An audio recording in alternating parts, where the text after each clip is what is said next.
പാർട്ടിയിലെ പിളർപ്പിനും ഭിന്നതകൾക്കുമിടെ തൃണമൂൽ കോൺഗ്രസിൽ അടിമുടി അഴിച്ചുപണിയുമായി മമതാ ബാനർജി. തൃണമൂലിന്റെ യുവജന വനിതാ വിഭാഗങ്ങളുടെ പ്രസിഡന്റുമാരെ മാറ്റി. അതിനിടെ മുൻ മന്ത്രി മാനസ് ഭൂനിയ പാർട്ടി വിട്ടു. വ്യക്തിപരമായി അവമാനിച്ചെന്ന് ചൂണ്ടിക്കാട്ടി മമതയ്ക്കും ഒപ്പമുള്ള നേതാക്കൾക്കും വിമത നേതാവ് കക്കോലി ഘോഷ് ദാസ്തറിന്റെ മകൻ വക്കീൽ നോട്ടീസ് അയക്കുകയും ചെയ്തു.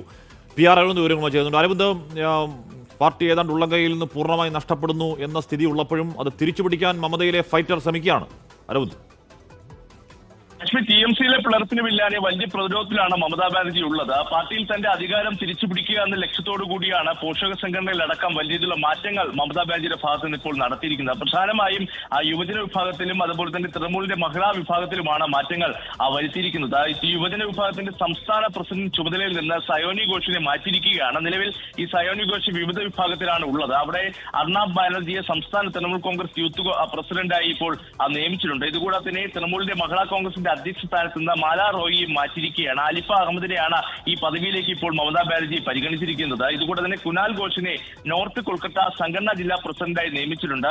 സുദീപ് ബന്ദോപാധ്യായെ മാറ്റിക്കൊണ്ടാണ് കുനാലിനെ നിയമിച്ചിരിക്കുന്നത്. കഴിഞ്ഞ ദിവസം സുദീപ് ബന്ദോപാധ്യായ ഡൽഹിയിലേക്ക് എത്തുകയും ഭൂപേന്ദ്ര യാദവും അതുപോലെ തന്നെ അമിത്ഷാ അടക്കമുള്ള നേതാക്കളുമായി കൂടിക്കാഴ്ച നടത്തുകയും ചെയ്തിരുന്നു. എന്തായാലും വിമത നേതാക്കളെ മാറ്റിക്കൊണ്ട് തനിക്കൊപ്പമുള്ള തന്റെ വിശ്വസ്തരെ ഈ പദവിയിലേക്കാണ് ഇപ്പോൾ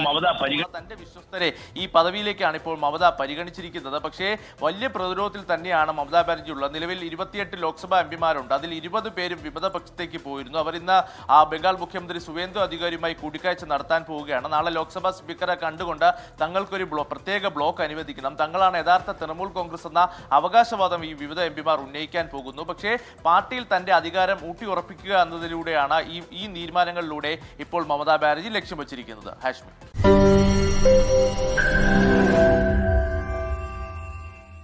ലോകത്തെവിടെയായാലും ഏത് സമയത്തും 24 വാർത്തകളും ഓഗ്മെന്റഡ് റിയാലിറ്റി പാക്കേജുകളും എക്സ്പ്ലെയിനറുകളും വിശദമായി കാണാൻ ഞങ്ങളുടെ യൂട്യൂബ് ചാനൽ നിങ്ങൾക്ക് സബ്സ്ക്രൈബ് ചെയ്യാം.